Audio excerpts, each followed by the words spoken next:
ఇక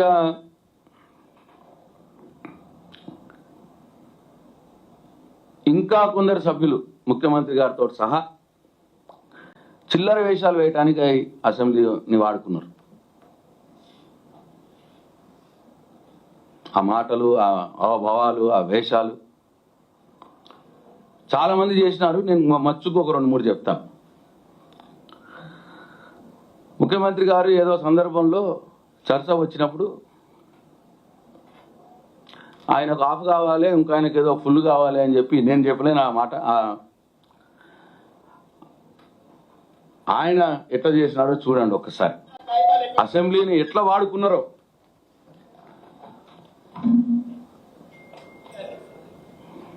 కాగితాలు ఎక్కడున్నాయో మాకేం తెలుసు, మీరేంది అని. అందుకే అధ్యక్ష మా వెంకటరెడ్డి గారు ఒక మాట చెప్పారు, వారికి హాఫ్ నాలెడ్జ్ అని.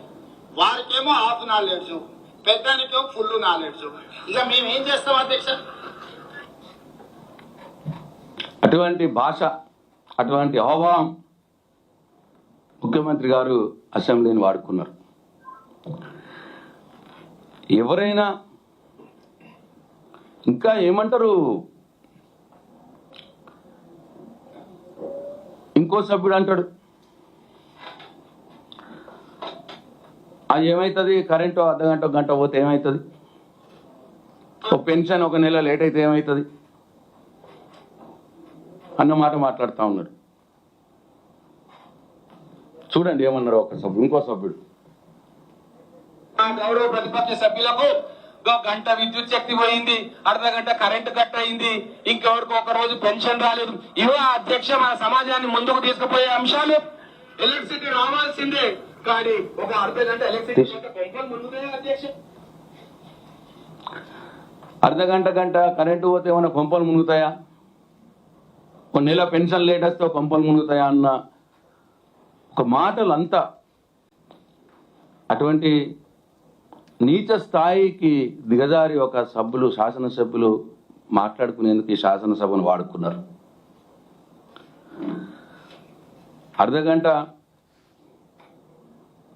గంట కరెంటు పోతే ఏమైందో మొన్న గవర్నమెంట్ ఆసుపత్రిలో చూసినారు.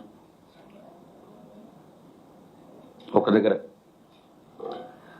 అట్లనే నీవు పెన్షన్ ఇస్తే కానీ 2 ముద్దలు దిగని పేదవారికి తెలుస్తుంది. ఒక నెల పెన్షన్ రాకపోతే మీ పెన్షన్ తోటి ఆధారపడేటువంటి పేదలు ఎంత ఇబ్బంది పడతారు ఒక నెల పెన్షన్ రాకపోతే అన్నది పేదవారికి తెలుస్తుంది, మీలాంటి వాళ్ళకి తెలియదు. ఎందుకంటే మీరు ఇచ్చింది 200 రూపాయలే, మీకు దాని విలువ తెలియదు. పేదవారి ఆకలి విలువ తెలిసిన కేసీఆర్ 2000 రూపాయలు చేసినాడు పెన్షన్. మీరు ఇంకా 200 ఉన్నది అనుకుంటున్నారేమో. ఏమైతుందో నెల రాకపోతే అన్నమాట మాట్లాడుతున్నారు. ఒక పేదవాడి ఆకలిని హేళన చేసే విధంగా మాట్లాడేందుకు ఇవాళ ఈ అసెంబ్లీని వాడుకుంటున్నారు. అట్లనే ఇంకా ఆయన అంటాడు,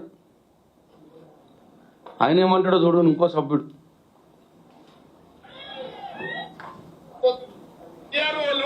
పట్వారీలు ఏం చేసింది అధ్యక్ష? ఏమన్నా పట్టం మార్పిడి కావడానికి, ఏమన్నా విరాసత్ చేయడానికి మామూలుగా 100, 200, 300 తీసుకుంటే ఇవాళ ధరను వచ్చిన తర్వాత కలెక్షన్ కింగులు ఏమవుతుంది? విఆర్ఏలు, విఆర్ఓలు 100, 200, 300 తీసుకుంటే ఏమవుతుంది? పట్టా మార్చడానికి, విరాసత్ చేయడానికి అన్న మాట ఒక శాసనసభ్యుడు శాసనసభలో విఆర్ఏలు, విఆర్ఓ లంచం తీసుకుంటే ఏమవుతుంది అన్న మాట మాట్లాడుతున్నాడు ఒక శాసనసభ్యుడు.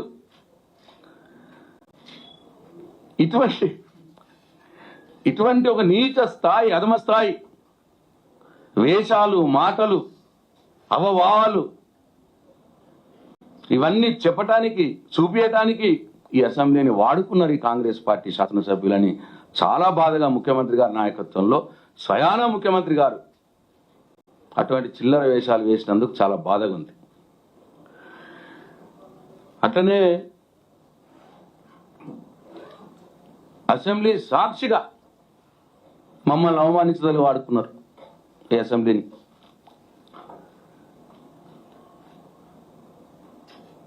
కేటీఆర్ గారు మంచి డిస్కషన్లో బాగా మంచి డిస్కషన్ చేస్తూ ఉంటే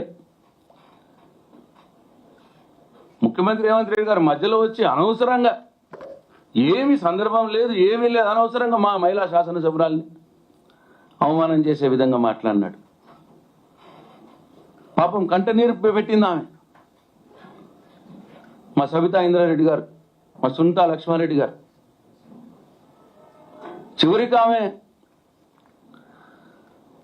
ఉప ముఖ్యమంత్రి గారు ఏం ముఖం పెట్టుకొని వచ్చినామమ్మా అంటాడు ఆయన. ఆమె పాపం బాధపడుతూ అన్నది, నా కర్మగాలి వచ్చిందయ్యా అసెంబ్లీకి, నా భర్త పోయి నా కర్మగాలి ఈ ముఖాన్ని పెట్టుకొని వచ్చినా నేను అసెంబ్లీకి అని కంటతడి పెట్టింది.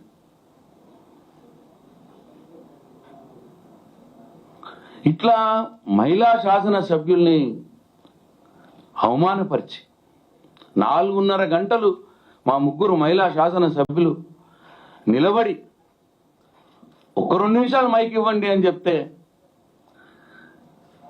అసలు మైకే ఇవ్వకుండా వారికి, అసెంబ్లీ చరిత్రలో ఎప్పుడు ఇట్లా జరగలే. సభ్యుడి యొక్క హక్కు. ఒక 2 నిమిషాలు 3 నిమిషాలు రిక్వెస్ట్ చేస్తేనే ఇచ్చేస్తారు ఒక 2 నిమిషాలు మాట్లాడటానికి. 4.5 గంటలు మా సబితమ్మ గారు, సునీతా లక్ష్మారెడ్డి గారు, కోవలక్ష్మి గారు, ముగ్గురు మహిళా ఎమ్మెల్యేలు నిలబడి రిక్వెస్ట్ చేసినారు. కూర్చోలే 4.5 గంటలు నిలబడ్డారు పాపం స్టాండింగ్. అయినా సరే వాళ్ళ మనసు కరగలే.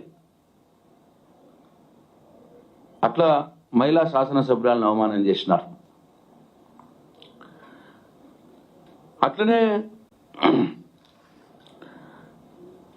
మా ముఖ్యమంత్రి గారు ఆయన అంటాడు, ఆయన కోమటిరెడ్డి గారిని ఒకసారి స్పీకర్ గారు కోమటిరెడ్డి గారికి ఇవ్వండి, నాది అయిపోయిన తిట్టుడికి ఆయన తిడతాడు అని చెప్పి ఇప్పించినాడు. మధ్యలో అనవసరంగా ఆయనకు మైక్ ఇప్పించి కోమటిరెడ్డి గారిని మా జగదీశ్వర్ రెడ్డి గారి మీద తిట్టిపించినాడు పర్సనల్గా.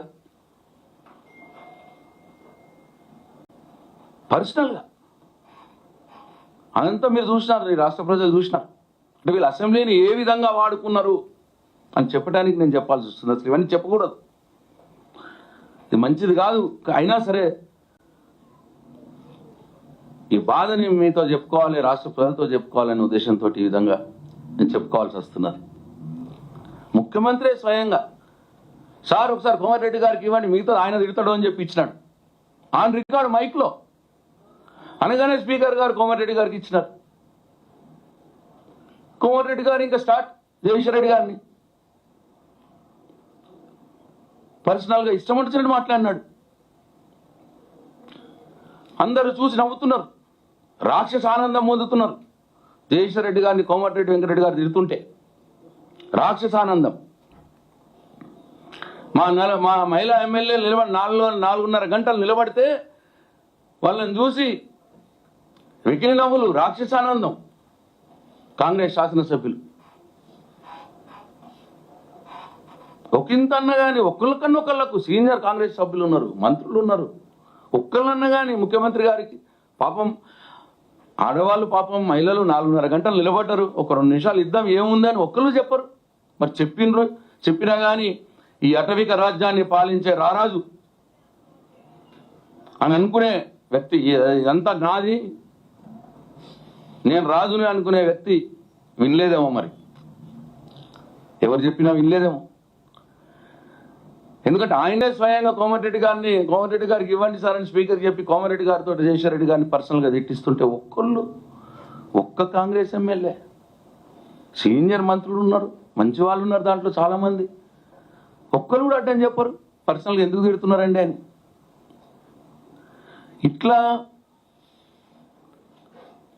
ఇంకా నిన్న మొన్ననైతే దానం నాగేందర్ గారు, ఆయన మా వైపునప్పుడు మంచిగానే ఉండే, ఇటు సైడ్ కూర్చున్నాడు, ఇప్పటికీ మా సభ్యుడే, కానీ ఇటు సైడ్ కూర్చున్నది పోయి ఇప్పుడు అటు సైడ్ కూర్చుంటాడు ఆయన.